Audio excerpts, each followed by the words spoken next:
Hello, welcome to TJD Movie Reviews, Episode 6. We watched City of God. What did you guys think?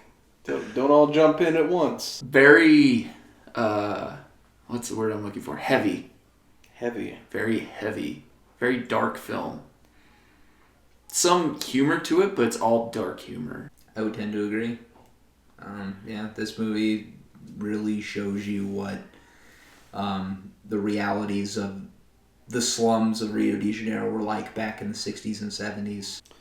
Yeah, it's not a super uplifting movie. There's a lot of people getting murdered and kids running around with guns, blowing each other's faces off, and that's why I give it a 9 out of 10. Wow, already. Just throw it out there. Just throwing it out there. Jake likes to see kids get shot in the face, I guess. Any listeners we have, you don't need to listen to the rest of this episode. It's got everything you want. Kids getting shot in the face. Oh my god. Wow. And the rest of the plot doesn't matter. No, I'm joking. We're going to have to cut that. It's a good movie. It has violence. It has, the gang type of, it's almost like a Tarantino Scorsese-ish movie if it was in the slums of Rio de Janeiro. I was going to say, the directing style was very Tarantino-esque with the cutbacks and the side-by-side views and everything like that. I was really impressed with the editing and the direction of this film. And I guess the cinematography. Well, do we want to tell the listeners what it's about? A quick synopsis. This movie chronicles the life of a kid named Rocket, who grows up wanting to become a photographer. He's always been interested in it, and it shows his life growing up in the slums of Rio de Janeiro and the atmosphere around him, the people he runs into on a day-to-day basis, the gangs he meets, the people he's friends with, and so on and so forth. Yeah, and as I say, there are quite a few characters besides him. I mean, he did disappear in this film for what seemed like a half hour when they went into more of the war between the two gangs. I kind of forgot. He kept narrating, but I kind of forgot him as a character. Yeah. But they really delve into this whole, gang war situation. I think what the director wanted to do is he kind of wanted to show you. He wanted to show you the city of God and the people that inhabited that city. And by chronicling the stories of other people, it kind of shows you how it ties in. And it's very Tarantino-esque, I feel, in that sense. Mm-hmm. I'm trying to think. Why are you laughing, Jake? You're trying to think. Yeah, it hurts sometimes. The word is dump. Damn dump. There were no Shy Guys in bondage in this movie, so I have to deduct 0.5 off of its final score. No chowder either. No chowder. No Bill Cosby. No Bill Cosby. But there was a rape scene. You're making me sound a lot creepier than I really wanted to go for.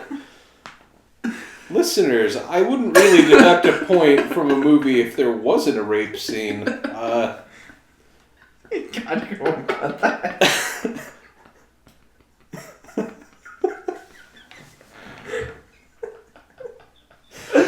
Fuck you, Ty!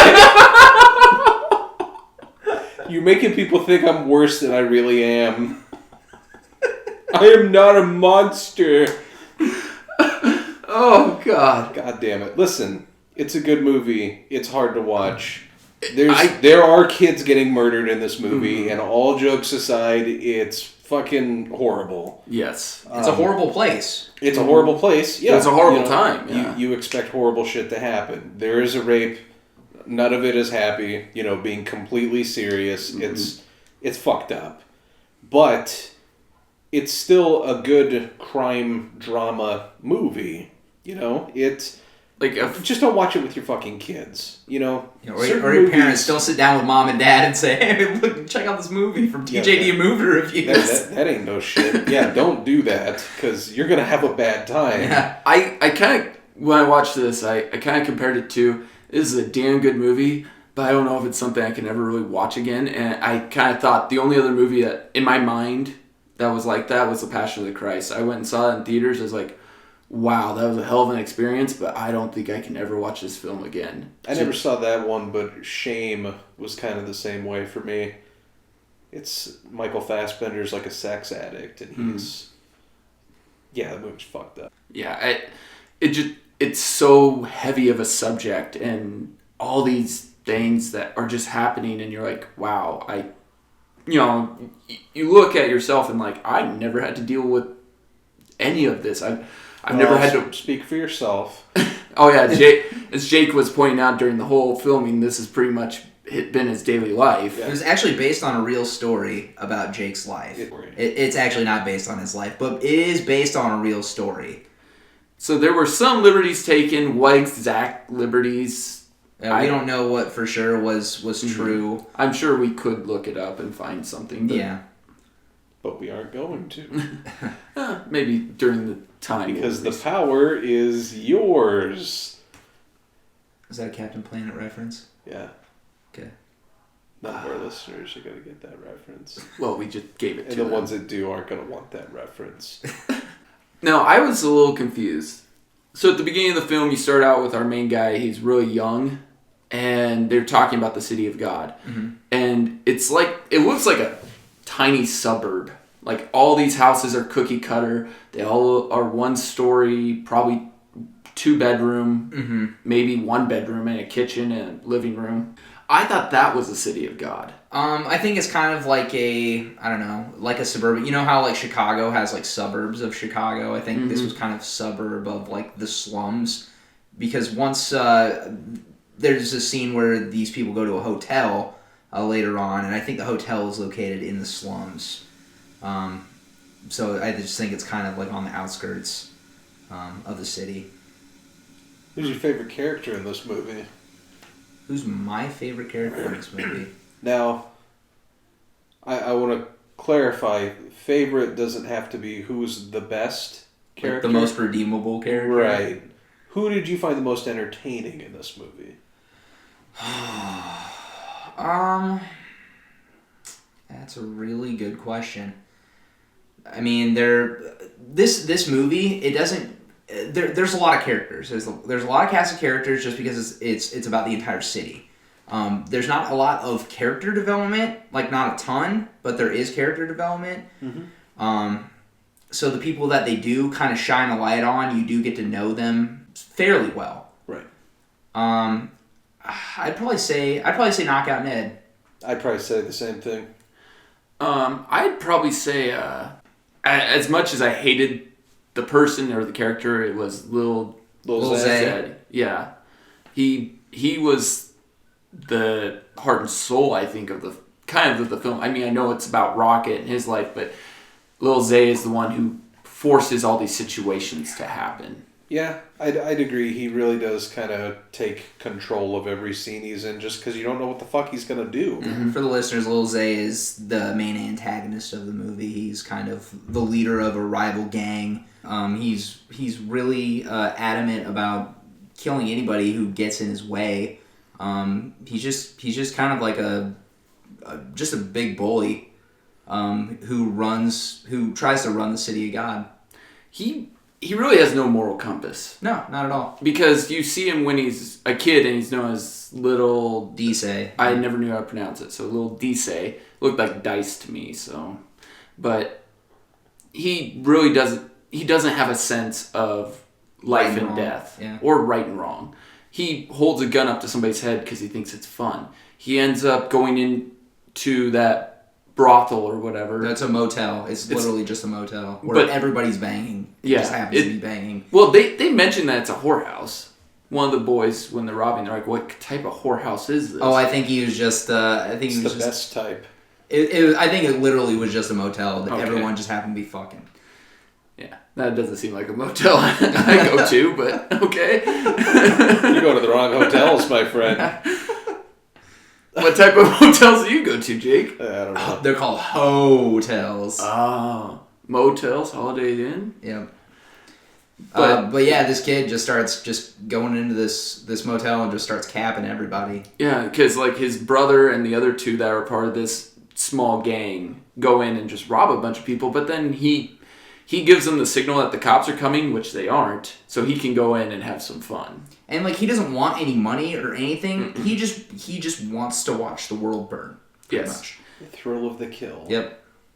Like he has a smile on his face as he's doing it, laughing maniacally. Yeah, which I wondered, it seemed like he had infinite ammo to me. I was like, where does he have all these bullets? Because, like, I swear with the first people, he wasted all 6 shots, but then he's walking through the rest of the hotel shooting more people. It's like... What kind of gun was it? It was a revolver. It was a 6-shooter, man. It's like, a 6-shooter. It's funny because you hardly see them ever, like, reload or doing anything, and they shoot guns all the time. What kind of bullets were they? I think Jake's trying to make fun of me. I think he is too. What kind of dump truck was it? There was no dump truck in this film. Oh, it was a damn dump. No dumps either. Well, I mean, besides the city itself. Yeah, the place was kind of a shithole. Mm-hmm. Didn't they... One of the not Fantastics, the Fast and the Furious, didn't they... One of those, they end up going through the slums of Rio as well? Was that 6? Or Fast 5? I haven't seen anything past 4, so... I think it was Fast 5. You're not missing out. No? I really think they picked up... I mean, going a little off tangent here with the Fast and Furious, but I think 5, 6, and 7 were really good. I'm not laughing at you. It is the top... Off, I swear. It's the top-selling movie franchise of all time. Really? Even over Harry Potter? Look at all the money Avatar yeah. made, and that was a piece of shit. Right? I heard if you didn't see Avatar in theaters in 3D, it's not worth watching. Because I've never watched it. It's fucking horrible. Actually, I'm going to look that up just so I'm not misquoted. I was going to say, I know it's in the top 5, but I didn't think it was the highest. Avatar's $1 billion Fern Gully, or Dances with Wolves, that they just decided to... Pocahontas. Or Pocahontas. Yeah, that they just decided to put a 3D... Last of the Mohicans. Yeah, pretty much. They're all the fucking same. They're all the same goddamn movie. Isn't there a Val Kilmer film called Thunderheart? I wouldn't know, Ty. I'm just asking. Do you really want to know? Actually, I think I've seen it, but I don't remember the name of the movie. Wasn't as good as The Saint. But back to the City of God, while Drew looks up his information quick. It's astounding to me. You have to remember that this is taking place during the 60s and 70s, because I kept trying to bring it back to now, and I was like, well, no, this isn't now. This is back then. So you're wondering why they're just like doing all these heists and busts in the middle of the day. It's, security, one, in this town isn't the best. Cops are crooked. Politicians are crooked. It's the slums. No one cares. And there really is no security systems. So they can go in the middle of the day, rob anyone they want to. If they have the firepower to do it, they're going to do it. No, who's going to stop them? I was wrong about Fast and Furious, by the way. It was Harry Potter. I mean, technically it's the Marvel Cinematic Universe, if you want to get technical, but the Harry Potter franchise is... Harry Potter's the highest grossing movies of all time? Yes. If you don't highest grossing movie franchise. Yeah. If you don't include like Marvel with all of its separate movies. Yeah. Yeah. Harry Potter's one straight storyline. So. I thought I read that somewhere, so... But Fast and Furious is up there, isn't it? Yeah, it's in the top 10. Okay. I thought it was top 5, but... It's the 7th highest if you don't count the Marvel movies. And they still got another one coming, so they'll probably jump higher than whatever's in front of it. Something that's in front of it. Woo! What while we're on this tangent, what's in front of it besides Marvel and Harry Potter? So goes Marvel, Harry Potter, James Bond, yeah, Star Wars, Lord of the Rings, Batman, Spider-Man, Fast and Furious. So of those, I think it can jump right now. It's not going to jump Star Wars, especially with 2 more films coming and that Rogue One or whatever. The only one I think it can jump is... what was it? It was because there was Star Wars... Name them again, so I can... Marvel, Harry Potter, James Bond, Star Wars, Lord of the Rings. Lord of the Rings. That's the one I think it can jump, because Lord of the Rings is pretty much done. They've done The Hobbit. They did the original trilogy. Are they going to do the Silmarillion or whatever that movie Peter is? Jackson presents The Hobbit 2.0. They really, the only way that they're going to jump is to re-release them.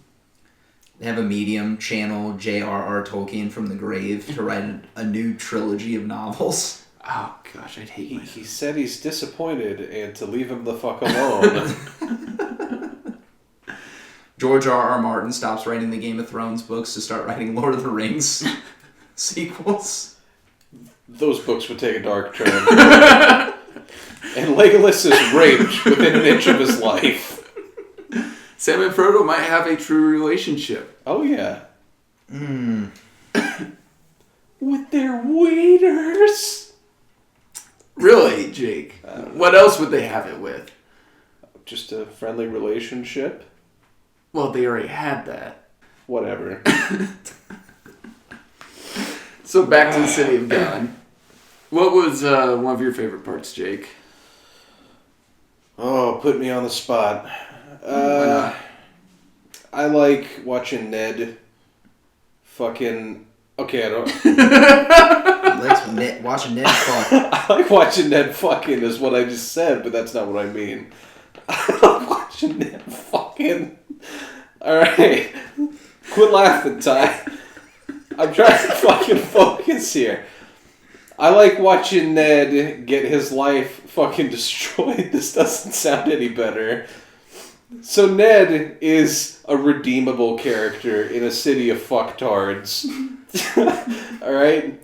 Well, he even starts out like a great person. Right. They don't kill him because they're like, yeah, he was a cool guy. He's a hard worker. He was in the military. Right. Just a straight up guy who came back, got a job on a bus line. He's wanting to get out of the slums. He's like, I went into the military because I wasn't smart enough. Now I'm back. I need to find a way to use my skills so I can get out of here. So eventually he comes across Lil Zay. Lil Zay wants to fuck his girlfriend, and Ned's like, no. But he doesn't really come at him or anything. He's kind of in the background until Lil Zay sees that this chick is with him. And then he starts all this shit with him. Benny gets killed at that club. And then Lil Zay eventually goes and finds this chick and, rapes her in front of him. Mm. And he's got his head, he's one of the guys has his foot on his head, making him watch the whole thing. Yeah. And, I mean, that's going to fuck with somebody. And it's interesting to watch his mental breakdown and watch him kind of ascend to... I don't want to say that he's just as bad as Lil Zay at the end of the movie. No. But he kind of... He takes... a definite turn from where his life was. Oh, absolutely. I mean, the guy he watches his girlfriend get raped. Right. He comes back home and the first shot you see of him when he's back home, he just looks like a shell of his former self. All the joy has been sucked out of him. And then... he said he can't even look her in the face. Yeah, he can't even look her in the face anymore. Lil Zay wonders why he even kept him alive. Right. So he comes back to Ned's house, and his brother comes out. Ned's brother comes out to the front and says, like, what do you want? He didn't do anything to you. Leave him alone. He's like, no, I want you to call him out here, because he's there to kill him. And his brother stabs him. Yeah, right? His brother stabs Zay, hurts him a little bit, but doesn't really do much. His brother gets gunned down, and Zay's entire gang proceeds to open fire on Ned's house. So not only did he watch his girlfriend get raped by Zay, but Zay gunned down his brother and his entire house. And his uncle. Yeah, his uncle was sitting in a chair at the time. So yeah, you can really see his character just drastically change in the movie. But what's interesting about him is he's almost justified in what he's doing. Absolutely. But then at the end of the movie, they kind of let you know that everyone kind of feels that they're justified in what they're doing, because that kid that came to join his gang says, I want to get the guy that killed my dad. Well, you don't know this at the time, but Ned is the guy that killed his dad. It's a security guard that got shot because he pulled a gun, just while they were robbing a bank. Right. His son just happened to be there visiting his dad. And I think that's kind of a theme of the movie is revenge keeps going around and circling. When Zay's gang and Ned's and Carrot's gangs are starting up, they're just looking for excuses to have people join the gang. Like, well, why do you want to join the gang? Well, Lil Zay roughed up my brothers, or raped my sister. Yeah, raped my sister, or what have you. There's all these reasons why people want to get in the gang and start fighting each other. So, I mean, that's the way it is in these slums. Is people are just looking into getting into fights for no reason. I mean, if you're born in that area, though, and that's all you've known, it'd be really fucking hard to not be in a gang. Yeah, that's all there is to do there. I mean, there's not a lot of businesses up and running because of all the violence. And there is some. Well, the drug trade. Well, besides the drug trade, but they talk about there are workers. Like, there's a supermarket, there's factory jobs, but I mean, it's nothing to get you rich. No. Besides the drug trade. Mm-hmm. The cops are terrified to go in there. Yeah, they're usually outnumbered or outgunned. Yeah. Which then you find out they're even supplying the guns because... And being paid to ignore all this shit, basically. But, I mean, the cops only make so much, and they're not going to risk themselves down there. It's just a dark, dark movie. Mm-hmm. But I just love it just because the story is so compelling. I agree. Like I said, it's one of those films where it's great that I've watched it, but I just don't know how much I could rewatch it again. But one of the funny things is, like, our main guy, Rocket, throughout, like, most of the film, all he's trying to do is get laid. Yeah. Literally, that's all he talks about is, I need to get laid. And he has one girl he is trying to see. Her name's Angelica. But she's dating Chucky. Yeah, she's dating this Chucky Finster-looking guy. Then, eventually she breaks it off with him. He tries, but he gets cock-blocked by, the runts or whatever. A bunch of little kids wanting to smoke a joint out on the beach with him. He eventually does, if you wonder. Spoiler alert, he does. Not with her, though. No, not with her. She kind of drops off after Benny gets killed. Yeah, she hooks up with Benny, and they're an item together, and then she talks about moving away because of all the violence in the slums, and Benny gets killed, and I think she dips out. They don't really say where she goes. She's just kind of out of the picture. And, I mean, he dies in her arms. Mm-hmm. So I think if there's any indication that you need to get the fuck out of there, that would probably be it. I would agree. I just died in your arms tonight. Yeah, they should have played that right after. It wasn't the 80s. It was the 70s. That song didn't exist yet. They couldn't play if they wanted to. It was a period piece. I would have forgiven the fuck up if they played that. You know what was funny though is it was one of the original trio that they talk about. Rocket's brother was in this trio gang called the Tender Trio. Yeah, the Tender Trio. One of them was nicknamed Shaggy. And there was a conversation he was having with the woman he was seeing, and he literally says, "It wasn't me." Where they robbed the motel, and she goes, "Well, they found all these bodies there," and he goes, "What are you talking about? I didn't do anything. It wasn't me." For our listeners that didn't listen or watch TRL in the 90s, what the hell are you talking about? Shaggy was a musical recording artist who had a famous hit song called "It Wasn't Me." Okay. Mm-hmm. And the song was about? Banging. Lots of banging. His friend gets caught hooking up with the girl next door. But it wasn't him. He tells him to say it wasn't him. It was him. Because his woman caught him everywhere and anywhere and on anything. Name another Shaggy song. Mr. Boombastic. Yeah, Mr. Fantastic. I don't know how the rest of it goes. I don't know how you both know that. American Dad. You could offer me $1 million. Oh, is that a Shaggy song in Dumb and Dumber? Yeah. The very first song going through the opening credits. It's Mr. Boombastic. Okay. I don't believe you. I withdraw my complaint against Shaggy. I apologize. He actually had some sort of relevance in the 90s. I apologize to his estate, I assume he's dead at this point. And then he had that his career is. Then he had that Angel song or whatever. Oh yeah, I forgot about that. Angel. Yeah. Shorty, you're my angel. You're my darling angel. That was Shaggy? Yep. Yeah, well, he just sings it's Shaggy featuring somebody, and the featuring guy sings that part. He just does all the Rasta shit. Yeah, he does all the Rasta shit in the middle. Yeah, it sounds just like it. Are you sure you're not? I actually know that song now that you mentioned it. Are you sure you don't spotlight as Shaggy on the weekends? You caught me. That's why his career's over. He's doing a fucking movie podcast. Oh shit! It wasn't me. But that was humorous to me, because it just was like, we had been talking about Shaggy earlier today. Yeah. Before this movie, I've seen the movie, but I did not remember that there was a character named Shaggy that said it wasn't me. I had not seen this movie, so I had no clue who it was. That a character was named Shaggy in this film, and we just were talking about it. And you told me to leave because I was talking about that. When was this? At work? Yeah. Oh, it's because I felt like shit and went home early. If anybody's wondering why I sound like shit, it's because I suck and I don't feel great. Jake's being a trooper, though. And I'm coughing and sneezing, and I'll do my best to edit it. But, shit happens. What was something you hated about this film? Was there certain, I don't know, characters or scenes or something like that you didn't care for? I could start some of the camera stuff. As great as a lot of the camera stuff was, there were sometimes it was just too much. There was just too much cutting and fast movement that I was just getting a little whoa, what's going on here? I'm getting lost, or I just was getting dizzy. You could argue in that club scene, where Benny dies, when the strobes start to kick in and the camera gets a little erratic.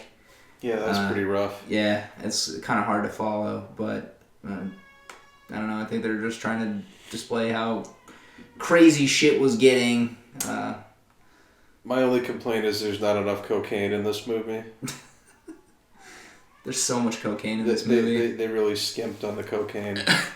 I don't think they did at all. No? But that's me. We had they use cocaine and weed a lot in this film, and eventually cocaine just takes over. They quit using weed. Was it because cocaine could sell for more, or cocaine sells for more. Not that I know the street value of cocaine as opposed, but I'm sure it goes for. Drew just revealed his side job. Oh man, guess what I spotlight it for on the weekends. There's worse things you could spotlight as. Yeah. So I may have misspoke. I think it's called Boom Shakalak by Apache Indians. Yes. Okay. Yes. Oh, so it's not Shaggy. No, it's not. Oh, so you can go back to hating him. So I was right. Yes. I swear that I thought that was Mr. Boombastic. Not all the Rastafarian rappers sound the same, Tyrell. You fucking racist. No, just Sean Paul and Shaggy. Yeah, pretty much. Do they do a song together? Probably. I would be surprised if they did. They probably work together in the meat department at a bag and say. I'm pretty sure this is the most that Shaggy's ever been talked about for an extended amount of time. Even in a Shaggy interview, they don't talk about it this much. I'm going to put Shaggy in the keywords, so when he's looking himself up on YouTube later, he can find this podcast and be like, yeah, I'm still relevant. Oh. You're not. You know what, he'd appreciate it. If we started talking about Busta Rhymes, he'd really like that. Busta Rhymes would like that? Yeah, do you want to give Busta Rhymes the satisfaction? Why are we plugging old rappers now? We're supposed to be talking about a goddamn movie. It's a great movie, yeah. Do you want to plug Sinead O'Connor? No, I want to plug Bjork. Yeah, plug Bjork, alright. She's the right kind of Icelandic weird that it'd be worth it. So, was there anything else that you found disagreeable with the film? The cocaine thing was a joke. You had a valid point. The strobe light was pretty rough. Granted, it was short, maybe only a minute or two that the strobe was going on, but I don't know, I feel a scene that pivotal could have been a little clearer to the audience. Yeah. That was kind of a literally blink and you miss it type of thing. Yeah. And it was kind of hard to like track. Like you could see the guy. The guy's name is Blackie. I'm not being racist or anything. Literally, the guy's name is Blackie. Right. Who comes in and is trying to gun down little Zay, but Zay and Benny are arguing over a camera, and Blackie accidentally shoots Benny instead of Zay.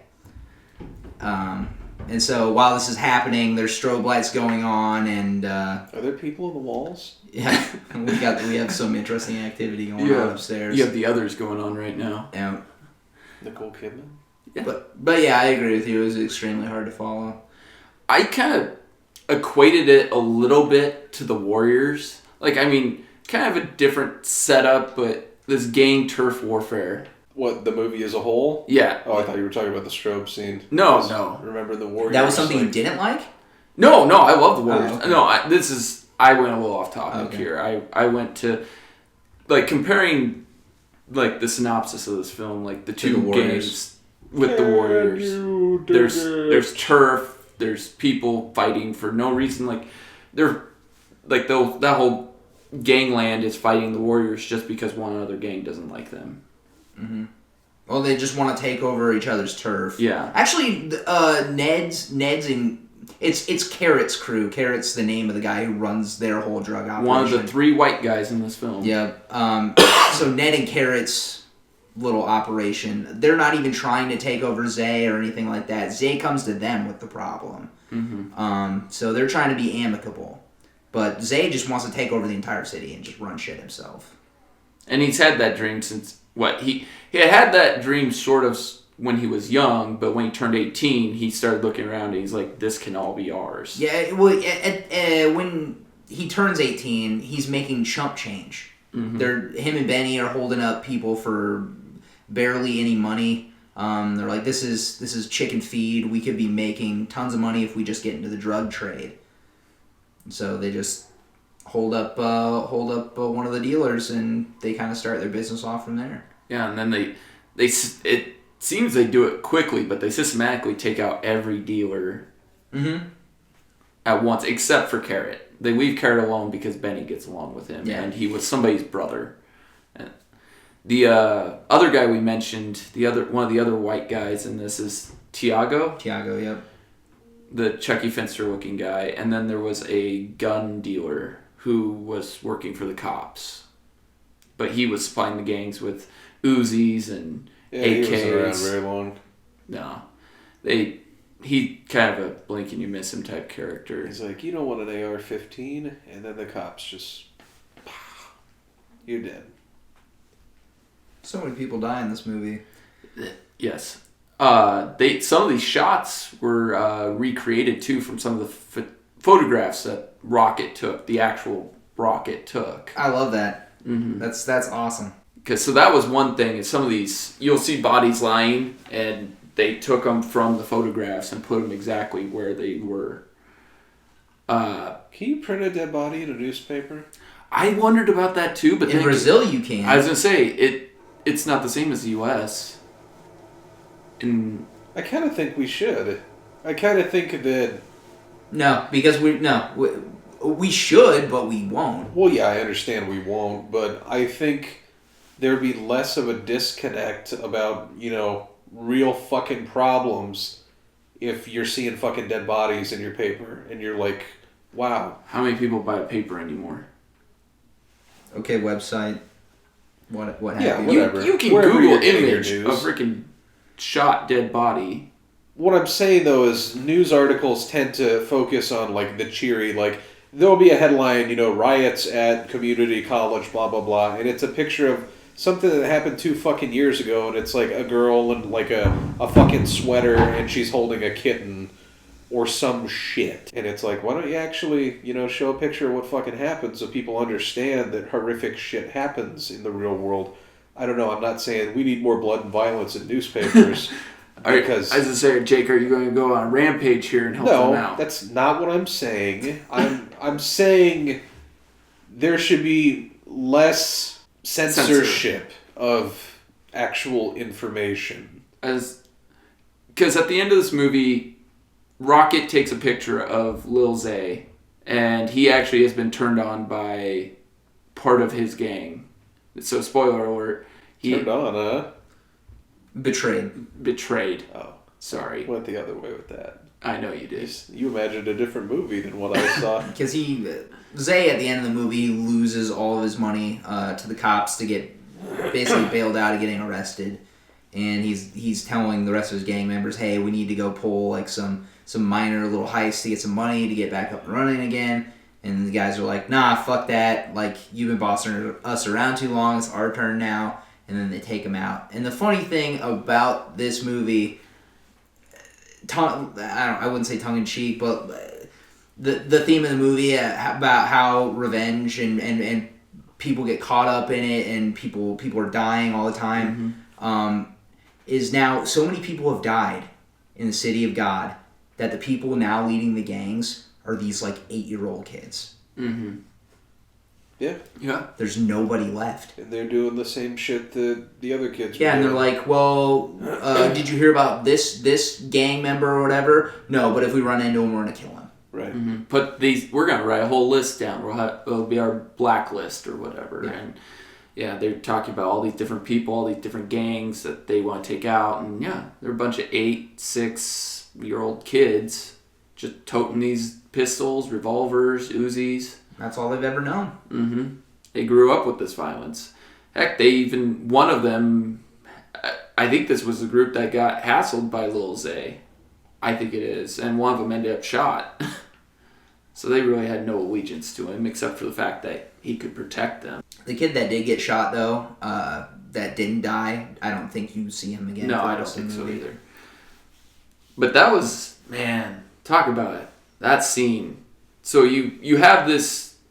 They're a small group and a small bit part in this film called the Runts, and they actually are in the rival gang, Carrot's gang. They're not in his gang; they just control part. They run. They live in that area. Yeah. They pull like little heists, like grocery store heists and stuff like that. They steal stuff. They're rambunctious. They're little kids. They're literally like 5, 6-year-olds, 7, 8-year-old kids. But Zay, since he wants to rule this whole slum area, wants them under control, and Carrot's not doing it. So he takes it upon himself. He himself grabs what looks like a 10-year-old, 11-year-old boy, takes him with him, and they find these boys who had just pulled this little heist, talking about how they're going to kill guys when they get older. They can't wait for Zay to die, then they're going to take over for him, but Zay walks up. The kids scatter, all but 2 of them. And he asks, where do you want to be shot? Your hand or your foot? He does the opposite of what they put out. But then he asks this 10-year-old boy that he grabbed to pick one, choose one person, and shoot them. It was steak and fries. Yeah, that was the kid's name. Yeah. I mean, talk about an ungodly choice. Well, I mean, that's basically his initiation in his gang. He does get in after he chooses one and shoots him. It was like a 3-year-old kid and a 8-year-old. Yeah, kills the 8-year-old. Yeah. It was... I mean... I can't relate to that. You can't? No! It's just super dark, and the way they portray it. I'm not sure how real the slums of Rio were, but I'm pretty sure it's probably something like that. Yeah, I wouldn't want to fuck around down there. No. Isn't Rio where the next Summer Olympics is going to be, too? Yeah. Yeah, and they had all these pictures leaked to their fucking river that is filled with fucking garbage and run off. It's going to be dangerous and it's going to be bad. And they had to destroy... They had to remove a bunch of the slums, if I remember reading that. Like... They had a bunch of those slum lands, and they burned them. They evicted people. For the Olympics, wasn't it? They did specifically. So they could build buildings that are going to be used once. Yeah, Makes no sense. Mm-hmm. We could go off on a tangent on the Olympics and how I think they're run, but that's not this podcast. What podcast is that? Bruce Jenner's podcast.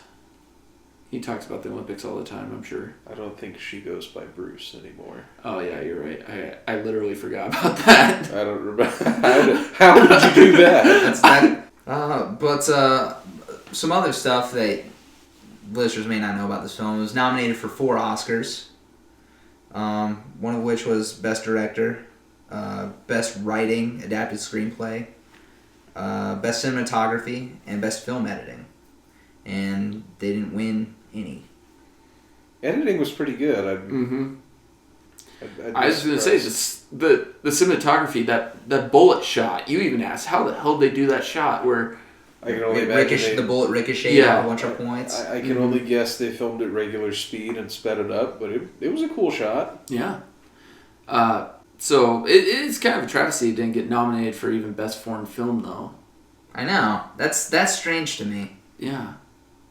But that being said, it's still a pretty well-known movie. There's an audience for this movie. Oh, absolutely. I know quite a few people that have... It's made several lists. Like, I think I read Empire has it in their top, 10 films you need to see before you die. Or top 10 foreign films you need to see before you die. Something like that. Then there's another one where a guy wrote 1,000 movies you need to see before you die, and it was in there. I mean, you have 1,000 movies, obviously. You think there are a lot that are going to make it, but... to be honest, a lot of my friends had never heard of this movie. I hadn't heard of it till you said it last week that we were going to watch it. That's why I wanted to kind of bring it in, shed some light on it and bring it to the forefront, let people know that it's out there and it's a decent piece of film. It's a good choice. I agree. It was a very good choice, especially with what... I like that we had 3 pretty bad movies to start this with, and now I think we followed with 3 really great movies. So with The Town, American Beauty, and now City of God. And now, unfortunately, I think we're going to take a step back next week, but we'll see. That's your doing. I'll say at the end of the pod. I'll give a little hint. I'll get my noose ready. Hey, we have one in here, so... You want to clarify that now? Because it sounds really weird. Hey guys, we always record with a noose, just in case shit gets really out of hand. Well, ever since Mystery Men, Jake got really sad, and he...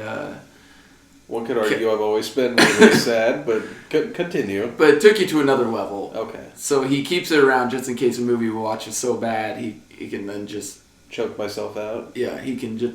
And then we'll bring him back, but it's just easier for him to do it himself. Sometimes I black out before I ejaculate. Wow. Drew, your face. I just like saying outlandish shit and watching your guys' reaction. Like, you'll kind of look up like, what the fuck? Wow, he took that to a real David Carradine place. Carradine. Yeah, I just made his last name into a verb. Adjective. I can't English today. English? Yeah. Well, where do we go from here, gentlemen? Has this director done anything else? He has, but I don't think it's anything, nothing English that anybody else would know. I think this was kind of his... magnum opus? Yeah, this was his big deal. Because I was trying to think, like... Oh, it was co-directors. 2 co-directors. Yeah. Husband and wife team? No. No, this dude did have a film that people do know. Constant Gardener. Oh. I never saw it. I never saw it, but I remember... It's good. It's Really? very good. Rachel Fiennes, right? And Rachel Weisz. Yeah, Ralph Fiennes and Rachel Weisz, yep. I remember when it came out, I was in high school, but I just never knew what it was about. It's about a widower is determined to get to the bottom of a potentially explosive secret involving his wife's murder, big business, and corporate corruption. Was that 2004? 2005. Okay. I think it was my senior year of high school. I was working at a movie theater when it came out. I enjoyed it. Oh. It's got a 7.5 on Metacritic. Or not Metacritic, IMDb. It's pretty good. Yeah. I enjoyed it. So how could you make it the slums of Rio de Janeiro? Honestly, probably not. I'm not gonna lie. I probably could not. I'd probably walk down there. They'd be like, "All right, next target." I'm curious if they would ever have statistics as far as the life expectancy in the slums. there versus the city. Well, during the 60s and 70s. Did they film this in Rio de Janeiro? That I'm not sure. If I read right, they said they filmed it in a different neighborhood Still because a pretty dangerous one. The slums that it actually happened in were still way too dangerous. Okay, I didn't want to say anything, I don't like spreading misinformation, but I wanted to say that I thought I read about something like that it was still pretty dangerous to shoot. It says they filmed it in the city of God, Rio de Janeiro. Yep. See, I thought the one thing I read said it was too dangerous, so they didn't want to go in there, but... It has it on filming locations on IMDb, so... Huh. Interesting. It's kind of crazy.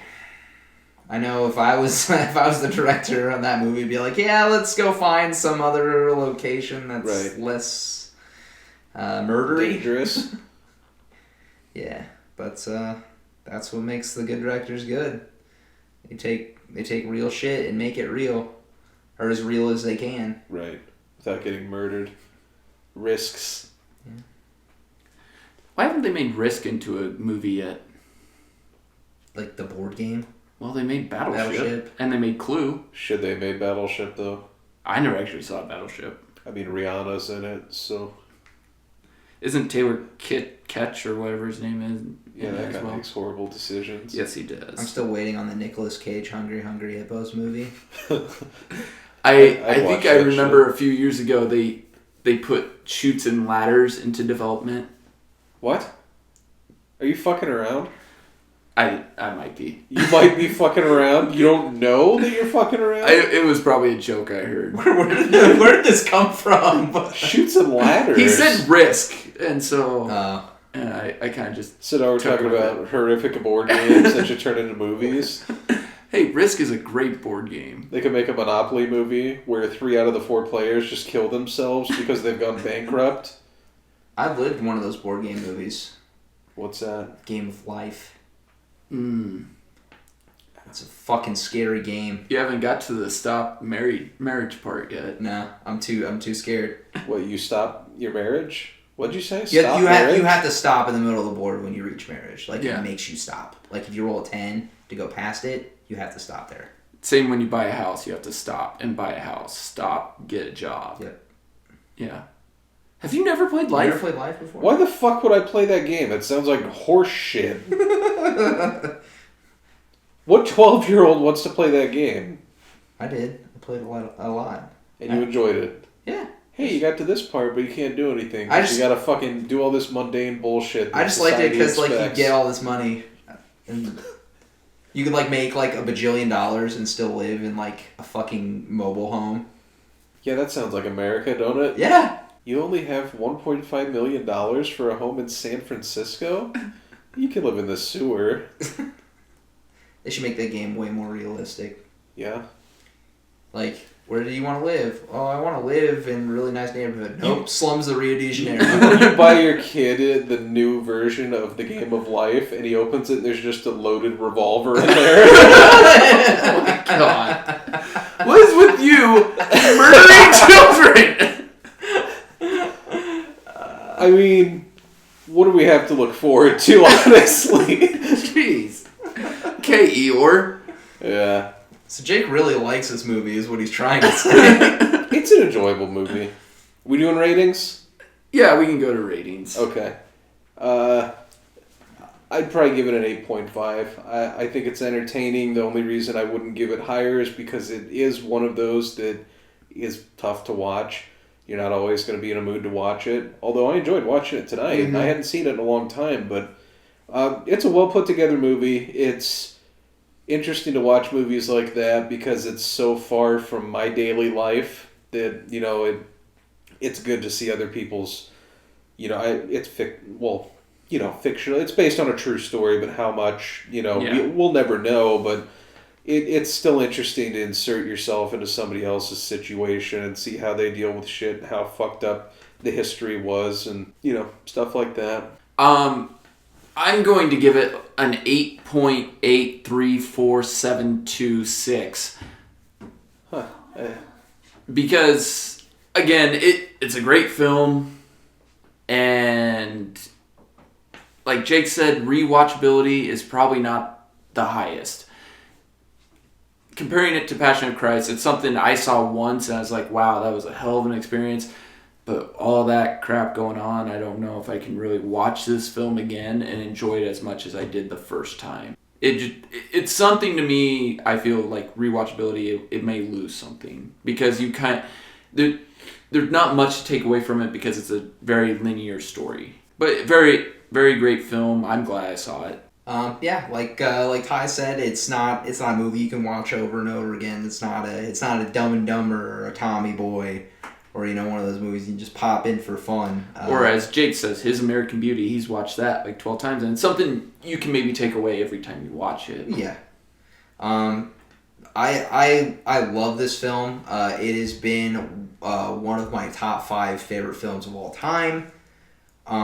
It's albeit a foreign film, so if there are people out there that don't like to read subtitles, I don't know if there's a dub that you can find. It's probably there might be a dub on the Blu-ray or something like that where you can actually hear it. But I like to watch it natively, the way it was meant to be done. Just the story to me is just so compelling. The directors did a hell of a job editing, cutting this movie. I love the characters.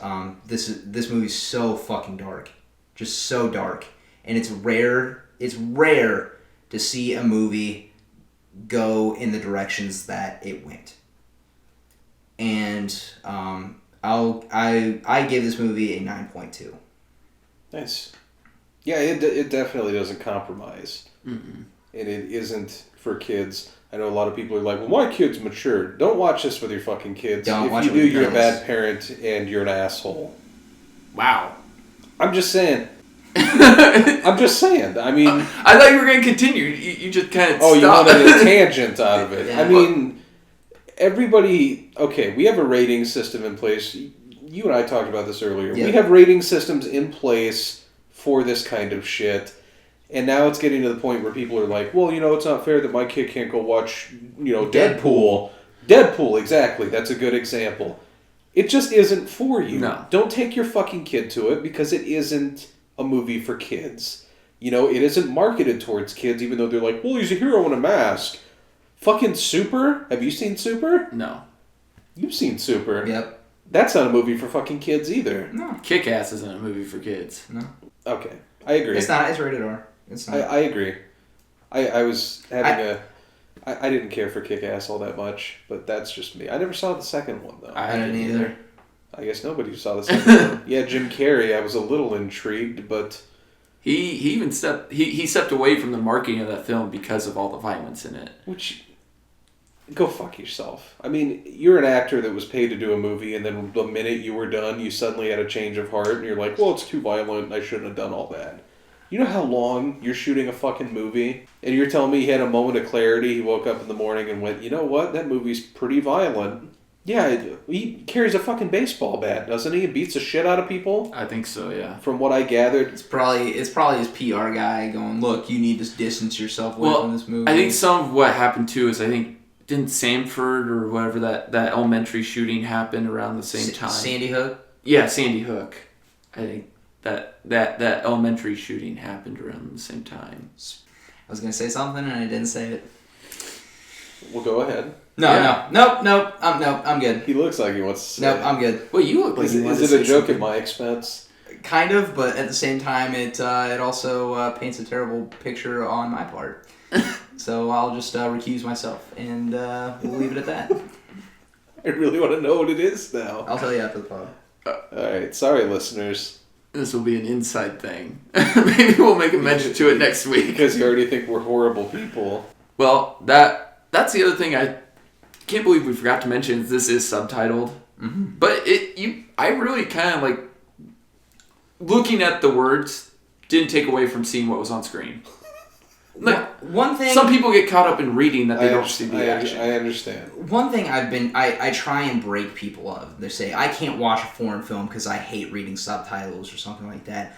I watch Nerd Alert. I'm a huge anime fan.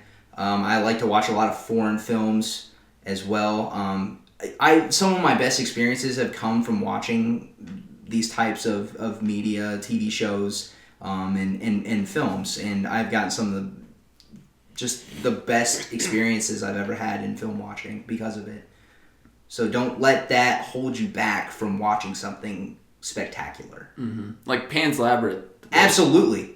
All subtitled, but great film. Guillermo does good work. Mm-hmm. Orphanage was the same way too. Yes. Have you seen El Orfanato? Yeah? Did you like it? Seen Devil's Backbone? Yeah, I liked it. I didn't care for Crimson Peak particularly. I didn't either, so... It happens. I mean, I didn't hate it. I would probably say it's Del Toro's weakest offering in terms of his films. You can't have a flawless record. No. Look at Crystal Skull. Oh. Indiana Jones 5 announced. How do you feel?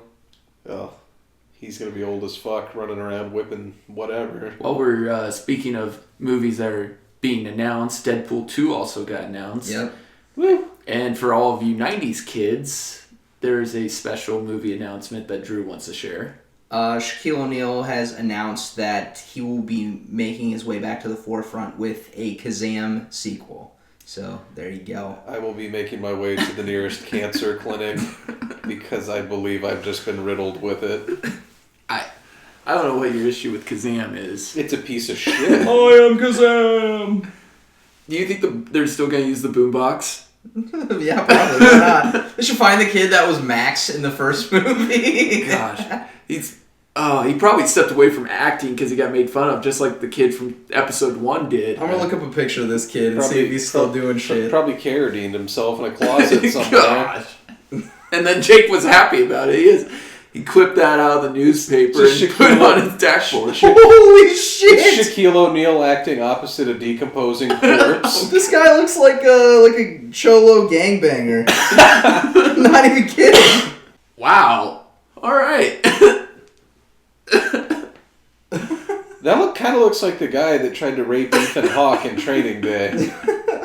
He was in Crank. Hey pig, you ever have your shit pushed in? He was in Crank, man. As I say, he looks like kind of like Colin Farrell Bullseye in Daredevil. Not a compliment. Not a compliment. I'm not saying He's done a lot of TV shows since then. All right. Well, when you have Kazam on your resume, why aren't you getting in The Departed? Yeah, I know, right? How the hell do you sleep at night? On the bed. But a hint for next week, it's going to be an 80s film. A cult classic. I nailed it down to 2. You still don't know? I still don't know. I'll say the 2 films. If people actually decide to comment on this one, I'll pick between those 2. But it's either the Chevy Chase, Dan Aykroyd buddy comedy, Spies Like Us, or it's the arcade style, The Last Starfighter. Neither of which have I seen. And I don't believe Drew's seen either as well. I say Spies Like Us, but that's just me. Oh, okay. We got 1 comment for Spies Like Us, so if you guys want The Last Starfighter, you need at least 2 comments right now. But, yeah. Honestly, if anyone comments, I'll be fucking floored by it. Please comment. Please, yeah. You know, if you're watching this right now and there's no comments below, do not be afraid to let us know, you know, what you think or, you know, stuff we could work on or if I need to take more medicine before we do another fucking podcast. Or I will do my best. You sound pretty stuffed up. I was going to say you do, but... I'm a miserable fuck right now. But that was City of God. We'd like to thank you for listening. Like and subscribe. Go watch it. Go watch it, yes. Recommended. The last 3 weeks, I recommend any of these movies.